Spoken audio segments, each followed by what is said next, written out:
तो आज फिर से क्लास 10 फिजिक्स का जो दीर्घोत्तरी प्रश्न है वो ये लेके आए हैं। और ये भी क्या है 2025 के बिहार बोर्ड मैट्रिक परीक्षा में पूछने वाला है।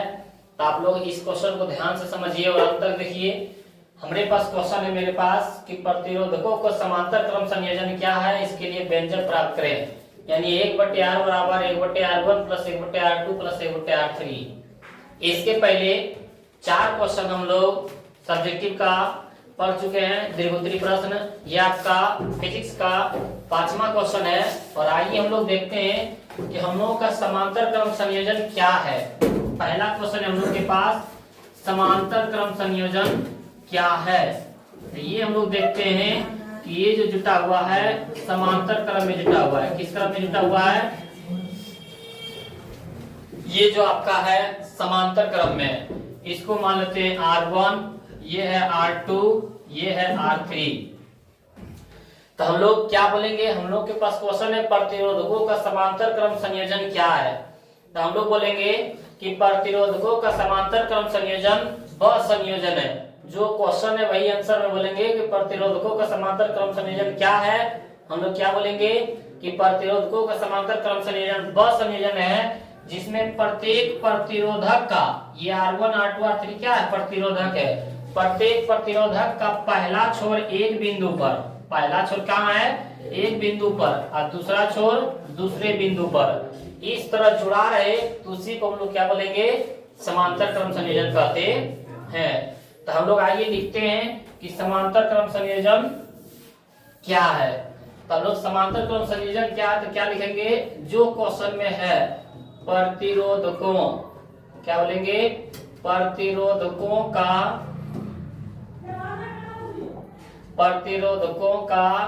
समांतर, प्रतिरोधकों का समांतर क्रम, प्रतिरोधकों का समांतर क्रम संयोजन, समांतर क्रम संयोजन वह संयोजन है, वह संयोजन है जिसमें प्रत्येक प्रतिरोधक का, जिसमें प्रत्येक प्रतिरोधक का, प्रत्येक प्रतिरोधक का पहला छोर, पहला छोर कहाँ होता है, पहला छोर एक बिंदु पर, पहला छोर एक बिंदु पर और दूसरा छोर दूसरे बिंदु पर, दूसरा छोर दूसरे बिंदु पर मिलता है, उसे समांतर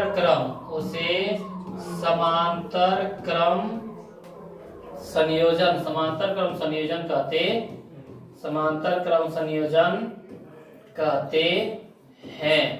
अब इसके लिए बोल रहा है व्यंजक प्राप्त करें। इसके लिए क्या प्राप्त करें, व्यंजक प्राप्त करें। तो आइए हम लोग इसके लिए बनाते हैं।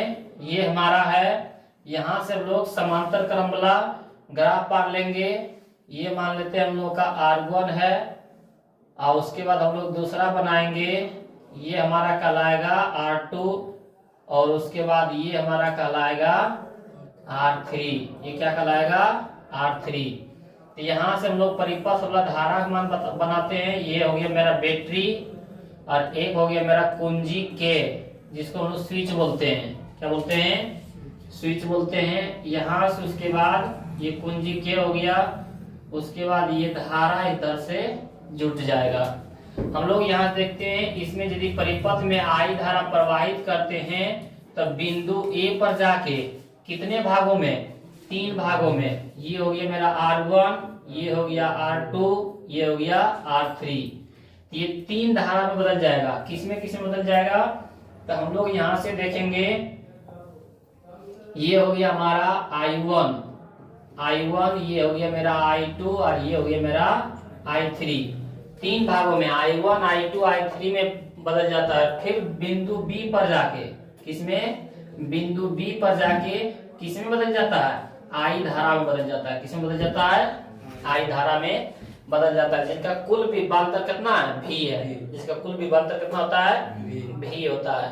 अब हम लोग यहाँ से हम लोग इसको मतलब लिखेंगे कैसे, तो लिखेंगे माना कि R1 R2 R3 तीन प्रतिरोधकों को, माना कि R1 R2 R3 तीन प्रतिरोधकों को चित्रानुसार समांतर क्रम में सजाया गया।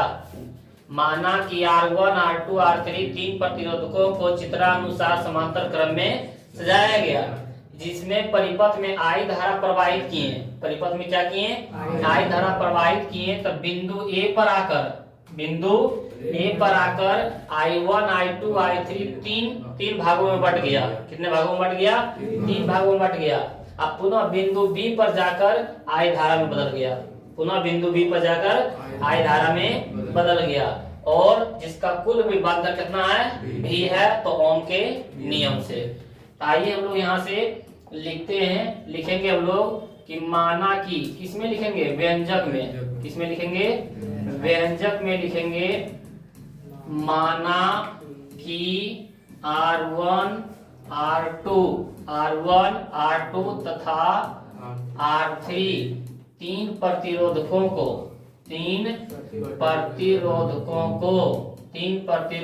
को किस क्रम में, समांतर क्रम में, चित्रानुसार। क्या बोलेंगे, चित्रानुसार समांतर क्रम में,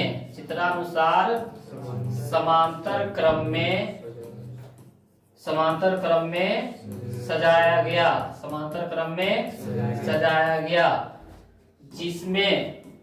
जिसमें परिपथ में, किसमें हम लोग बोलेंगे, परिपथ में I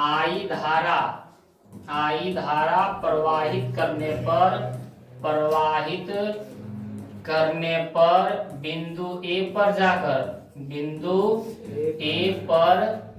बिंदु A पर जाकर I1 I2 तथा I3 तीन भागों में, कितने भागों में, 3 भागों में बट गया। और पुनः बिंदु B पर जाकर, किसमें, पुनः बिंदु B पर जाकर I धारा में बदल गया, जिसका कुल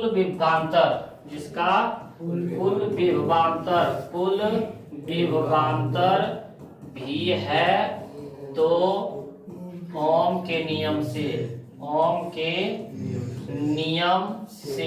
और ओम के नियम से हम लोग क्या पढ़े हैं, V बराबर IR। लेकिन हम लोग का सीधा वाला प्रूव करना है, नहीं, बट्टे वाला प्रूव करना है। क्या प्रूव करना है, बट्टे वाला। R गुना में रह के भागा में, तो V बट्टे R बराबर हो जाएगा मेरे पास I। क्या हो जाएगा, I।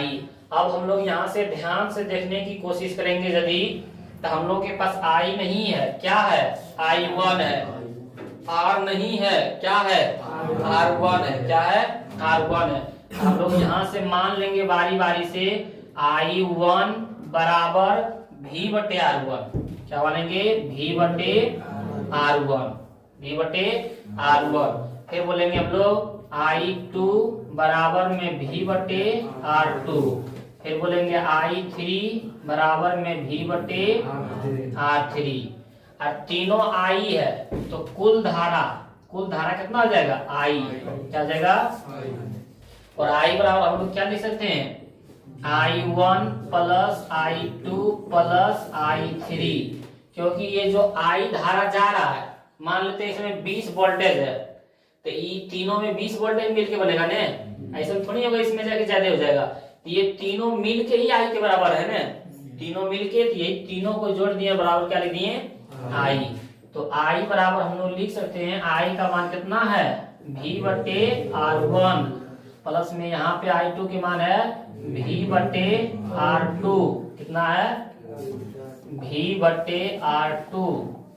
यहाँ से लिखेंगे V बटे R2। अब प्लस में I3 की मान है V बटे R3। यहाँ देखते हैं ऊपर में सब में V है, V क्या कर सकते हैं, कॉमन ले सकते हैं। तो यहाँ से हम लोग क्या है, V को कॉमन ले सकते हैं। तो I बराबर में V यदि कॉमन ले लिए तो 1/r plus 1/r2 plus 1/r3, 1/r1 plus 1/r2 plus में 1/r3। तब भी क्या है, गुना में रह जाके भागा में, I/v बराबर हो जाएगा 1/r1 plus 1/r2 plus 1/r3, यही हुआ ने। लेकिन मेरे पास बोला 1/r1 plus 1/r2 plus 1/r3, ये तो आ गया, लेकिन आगे में 1/r नहीं आया है। हम लोग अभी ओम के नियम से क्या पढ़े हैं, v बराबर IR, यही पढ़े हैं, v बराबर IR पढ़े हैं। तो यहाँ से देखते हैं I गुना में रह जाएगा भागा में, तो v/I बराबर क्या हो गया, R। ध्यान से देखना है, v/I बराबर R, तो यहाँ I/v उल्टा है ने, v/I तब होता है R। और यदि इसका उल्टा कर देते हैं I/v, तो ये हो जाएगा उल्टा 1/R, ये होगा ने, v/I तब इसका मान R, तो I/v तो इसका मान 1/R। यहाँ भी देखें I/v है और I/v का मान कितना है, 1/R, बराबर में 1/R1 प्लस 1/R2 प्लस में 1/, यही हमको प्रूव करना था ने, यही हमको प्रूव करना था और यही हम लोग को लाना था।